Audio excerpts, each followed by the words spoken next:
وحنقموع سيدا قبن عقاد قبيودي قردادك وقادا قردادك وقادا وحنقموع سيدا قبن عقاد قبيودي قردادك وقادا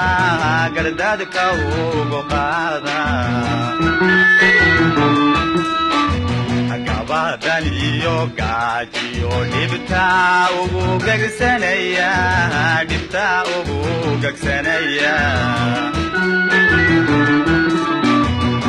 Badaniyo gajiyo dibta ugu gagsanaya dibta ugu gagsanaya Wagayigayga geesaha iyo gudaha inaan cadow ka soo galin inaan cadow ka soo galin wagayigayga geesaha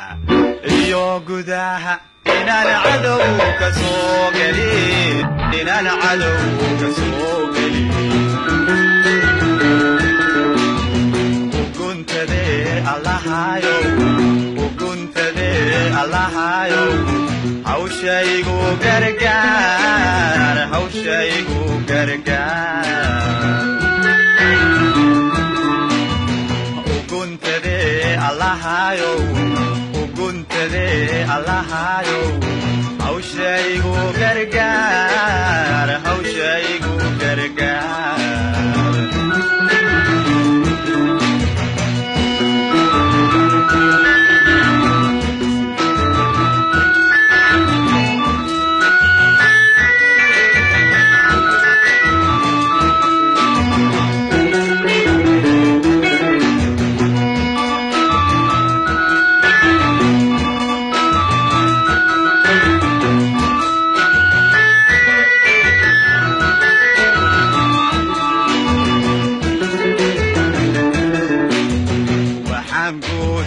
sida gamaana ma gawaari hubka ugu gurguraya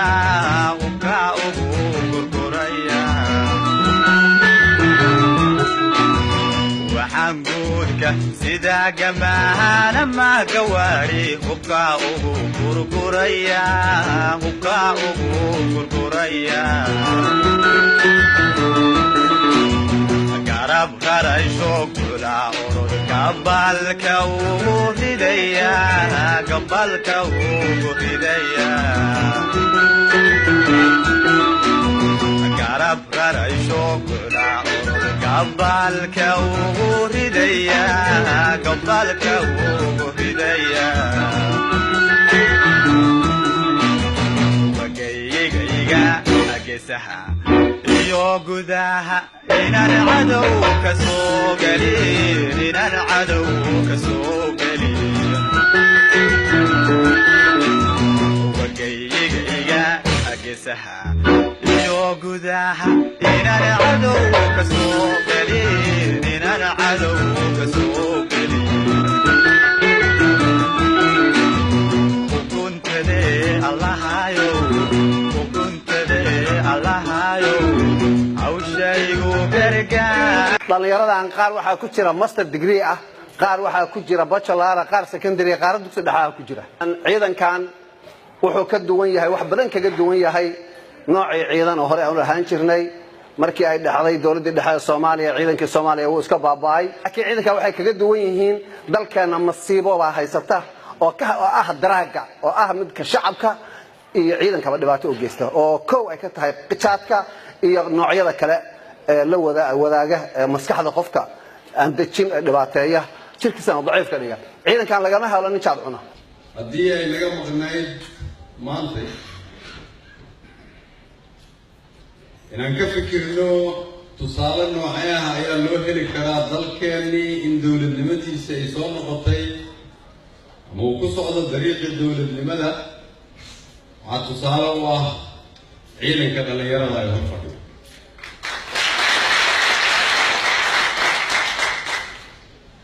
waxaa qalbigayga qaaday markii aan wiilasha la qadaynayay waan weydiiyey xaggee baad ka timaadeen mid yiraahdaa waxaan ka nimid baydhabo, mid yiraahda degmada hodan aan ka imid, mid yiraahda beledweyne aan ka imid, mid yiraahda jowhar aan ka imid, mid yiraahda garow aan ka imid.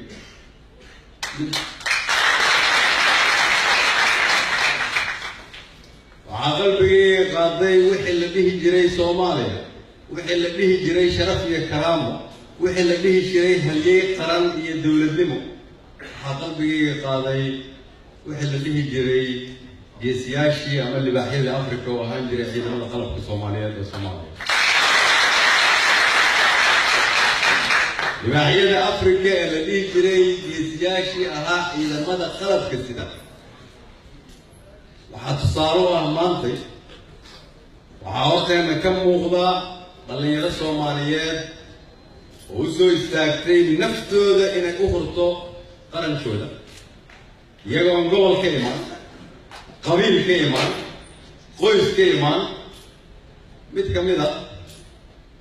ayaa intii yareedaan soo lugeynaynay markii aan ku yidhi diyaar ma u tahay inaad dalkaada difaacdo, wuxuu yidhi waxaan sugi la'ahay intaan nafteyda ku bixinayo difaaca qaranka. dalku wuxuu idinku leeyahay waajibaad, waa inaad ka soo baxdaan waajibaadkaas. idinkuna waxaad dalka ku leedihiin xuquuq. waxaan idin ballan qaadayaa inta anigu aan ra'iisul wasaare waddanka ka ahay, madaxweynaheennana uu farmaajo yahay, xuquuqdiina inaa helaysaan.